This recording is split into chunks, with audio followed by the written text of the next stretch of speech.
Hello, j'espère que vous allez bien. Aujourd'hui je reviens pour une petite vidéo pour vous parler de trucs que j'ai adoré ce mois-ci, des trucs qui m'ont donné le sourire quand ça allait pas trop bien, quand j'avais beaucoup trop d'examens, des peines de cœur et que Donald Trump est devenu président des États-Unis. Donc c'est parti. Une chaîne YouTube que j'ai adorée ce mois-ci, c'est la chaîne qui s'appelle Autodisciple. Donc c'est un garçon qui s'appelle Raj, qui est une personne hyper positive et qui fait des expériences et qui remet en question aussi les choses de la vie et qui essaye d'avoir une démarche positive et donc d'expérimenter des choses qui rendraient la vie plus simple, plus juste, meilleure. Il a notamment fait un challenge il y a un mois de ça où il disait oui à tout pendant un mois. Et j'ai trouvé l'idée géniale et du coup j'ai essayé de le faire aussi. Ça a été un échec, un peu cuisant, mais je vais réessayer de le faire au moins pour une courte durée. Je trouve que la démarche est hyper intéressante parce que ça nous fait faire des expériences qu'on n'aurait pas forcément faites si on avait dit non, et que parfois il faut savoir surpasser sa flemme, sa fatigue et tout ça pour pas louper des bonnes occasions, et j'ai trouvé cette idée très chouette et j'adore ses formats de vidéos. Je trouve qu'il a une voix hyper reposante, toutes ses vidéos sont très bien construites, donc je vous conseille d'aller voir sa chaîne parce qu'elle regorge de trucs hyper cool. Une autre personne que j'ai adorée sur YouTube, c'est La Madeleine. Donc c'est une fille qui vit à Los Angeles et qui fait un peu des trucs random lifestyle. Elle parle des choses qu'elle a aimées, de ses favoris, elle fait des maquillages, des trucs basiques de youtubeuses féminines. Mais je trouve que ses montages et tout son univers, entre guillemets, tous ses goûts sont trop cool. Des super montages, elle a une voix hyper douce. Elle présente des produits qui m'attirent, elle parle aussi de féminisme et ça me plaît. Et du coup j'adore cette personnalité que j'ai découvert il y a peu, donc je vous conseille aussi d'aller voir ses vidéos, même si elle parle en anglais. Le mois dernier j'ai adoré une vidéo de Laetitia de la chaîne Le Corps, la Maison, l'Esprit. Donc c'est une vidéo qui parle de son parcours pour faire moins de déchets, être plus écologique, être un peu plus respectueuse de l'environnement, consommer des choses bonnes pour elle et pour son corps, et de manière très simple. Donc c'est aussi comment elle a fait pour devenir minimaliste, entre guillemets. Et donc c'est une vidéo qui dure une demi-heure et qui raconte tout son parcours, comment elle est passée d'étape après étape pour arriver à où elle en est aujourd'hui dans sa démarche. Et j'ai trouvé la vidéo géniale parce que déjà elle explique très bien le pourquoi du comment elle est passée par ces différents stades, le pourquoi du comment elle a voulu traverser ces étapes, et elle dit aussi de manière très positive que c'est pas grave s'il y a des hauts, des bas, si parfois on n'arrive pas à être complètement parfait dans les démarches, si parfois on n'arrive pas si ça prend du temps d'essayer d'améliorer son quotidien et d'améliorer sa manière de protéger l'environnement et de consommer. Et c'est une vidéo qui m'a fait beaucoup de bien parce que c'est vrai que c'est pas facile d'essayer de changer ses habitudes, de consommer mieux, de manger mieux, de tout ça. Et comme elle le dit bien, c'est notre business et c'est nous qui le gérons si on décide de prendre ces décisions. Elle est très encourageante et déculpabilisante et c'est ça que j'ai adoré. Et je vous conseille vivement d'aller voir cette vidéo, même si ça vous intéresse pas de prime abord, ou même si vous comptez pas devenir minimaliste, végétarien ou zéro déchet, juste pour comprendre en fait quelle est la démarche et le pourquoi du comment certaines personnes pensent comme ça. Il y a deux playlists de musique qui m'ont mis de bonne humeur et qui m'ont fait du bien.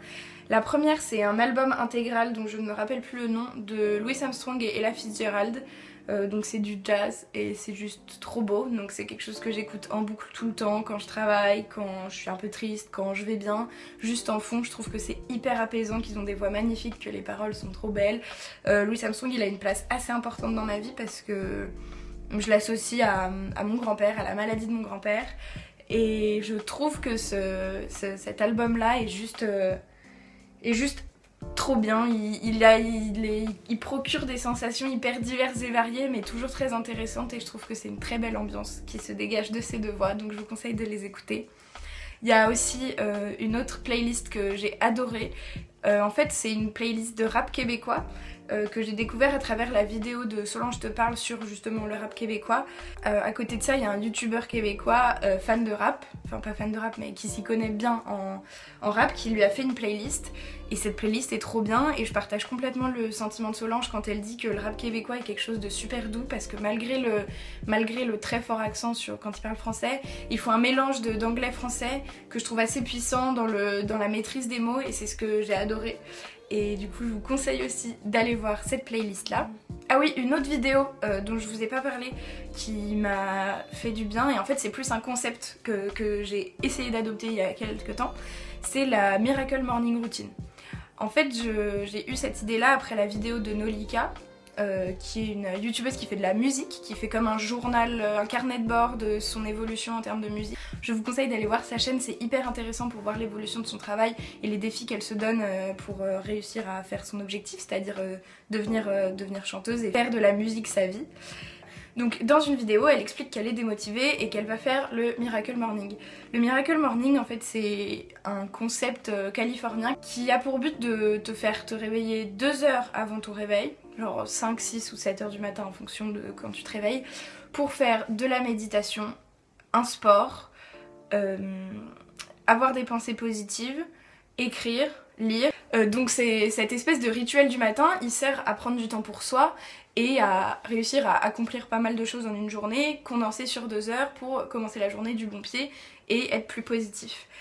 Je trouve le principe super cool et je trouve que la vidéo de Nolika est hyper intéressante parce que justement elle essaye de montrer son évolution par rapport à la Miracle Morning Routine, et elle dit que c'est pour se booster, et je me suis dit que c'était super chouette et que je voulais faire la même chose parce que c'est clair que j'étais super démotivée ces derniers temps et que je fais rien, que j'ai une flemme monumentale et je fais quasiment rien, et donc j'ai essayé. Clairement je le fais pas tous les jours parce que quand je sors le soir et que c'est trop tard ça va pas, ou quand je suis pas chez moi je vais pas me réveiller à 6h chez les gens, enfin bref.